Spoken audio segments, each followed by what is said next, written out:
नमस्कार, सत श्री अकाल, आदाब। मैं हूँ राहिल खान और आप देख रहे हैं ताज़ा खबर।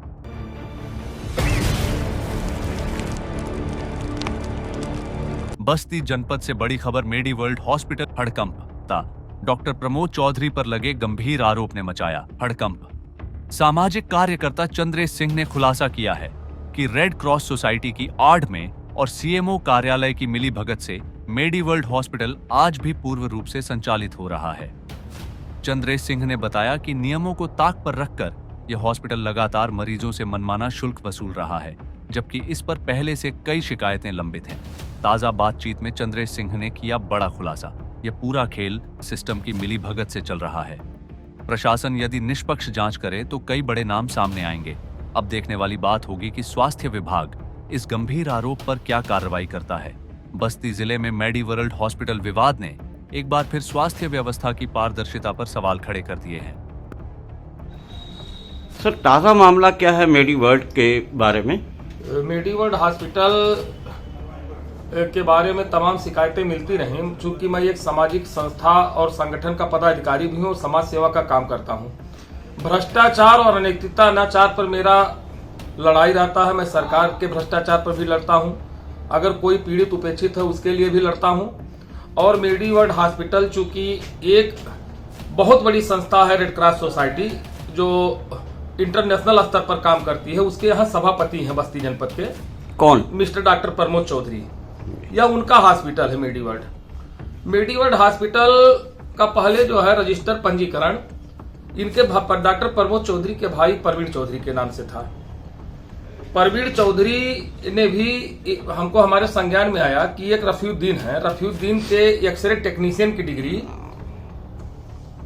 गलत तरीके से चोरी करके और उसके नाम से शपथ पत्र बनवा करके, और जो शपथ पत्र बना है उस पर रफीउद्दीन का हस्ताक्षर भी नहीं है, जबकि अस्पताल के पंजीकरण में शपथ पत्र पर जो अपना डिग्री देता है उसका हस्ताक्षर होता है, उसका आधार लगता है, उसका पैन कार्ड लगता है। ऐसा कुछ नहीं है।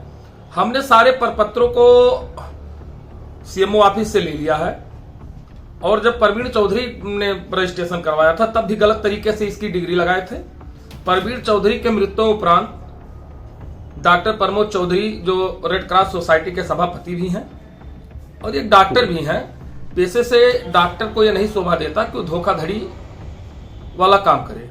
प्रमोद चौधरी ने रफीउद्दीन की डिग्री फिर लगा करके और उसके नाम से रजिस्ट्रेशन करवा लिया। इसकी जब जानकारी हुई तो नोडल अधिकारी हैं, यहाँ के उप मुख्य चिकित्सा अधिकारी भी हैं और अस्पताल के नोडल अधिकारी हैं डॉक्टर एसबी सिंह। 20 सितंबर को जिनसे बात हुई तो 20 सितंबर को इन्होंने उस अस्पताल को कारण बताओ नोटिस जारी कर दिया कि आपने ऐसा क्यों किया। 20 सितंबर के बाद भी इनके द्वारा कोई जवाब, मेडी वर्ल्ड हॉस्पिटल के प्रबंध संचालक भी हैं प्रमोद चौधरी, वहां डॉक्टर भी, इनके द्वारा कोई जवाब नहीं दिया गया। फिर 29 सितंबर को डॉक्टर प्रमोद चौधरी को नोडल अधिकारी के स्तर से एक नोटिस जाता है और उनसे जवाब मांगा जाता है और तत्काल प्रभाव से नोडल अधिकारी ने जो इनको नोटिस दिया है कि आपकी ओपीडी और आईपीडी माने देखना और भर्ती करना समझ प्रक्रियाएं आपकी बंद कर दी जाती हैं। केवल कागजों में बंद हुआ अस्पताल है, अभी तक बदस्तूर जारी है। दस्तूर जारी है।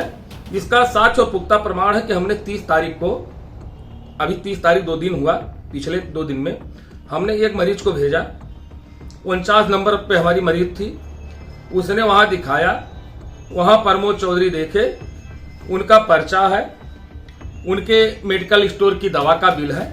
सारे प्रकरण से मैंने सीएमओ श्रीमान राजू निगम जी को अवगत कराया, नोडल अधिकारी को अवगत कराया, सभी लोग अनभिज्ञ बने हैं। बताइए, एक अधिकारी जो संवैधानिक पद पर है, जिसको न्याय करना चाहिए, वह कहता है कि मैं दबाव में हूं। किस बात का दबाव है उनको? राजनीतिक दबाव बता रहे थे कि कोई एमपी है, कोई विधायक है, फोन किए हैं। तो हमने उस सीएमओ से स्पष्ट कहा कि अगर एमपी और विधायक का फोन आता है तो उन्हीं से कह दीजिए कि अस्पताल और हॉस्पिटल चलाने का जो है लाइसेंस भी वही जारी किया करें, आप लोग अपनी जिम्मेदारी से मुक्त रहोगे। बस्ती जनपद में तमाम अस्पताल, 2 नोडल अधिकारी, मिस्टर सीएमओ, सारे लोग मिलकर के पूरे चिकित्सा विभाग में भ्रष्टाचार चरम सीमा पर है। सीएमओ ऑफिस बस्ती भ्रष्टाचार का उद्गम स्थल बन गया है। भ्रष्टाचार की गंगोत्री अगर कहीं से निकलती है तो सीएमओ ऑफिस से निकलती है।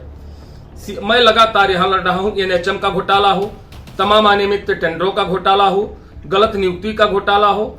एक एनएचएम का बाबू है, वो एकदम फर्स्ट क्लास चलता है, वो 50% का विकलांग है, उस पर भी हमारा जो है वो चल रहा है। और अगर 50% विकलांग आदमी मोटरसाइकिल चलाएगा, आराम से चलेगा, दौड़ेगा।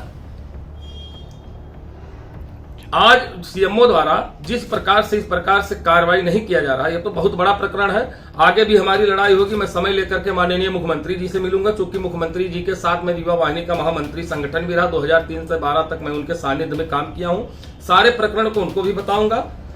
उप मुख्यमंत्री आवली स्वास्थ्य मंत्री मिस्टर पाठक से भी मिलूंगा, क्योंकि बस्ती जनपद को जो भी आया उसने लूटा।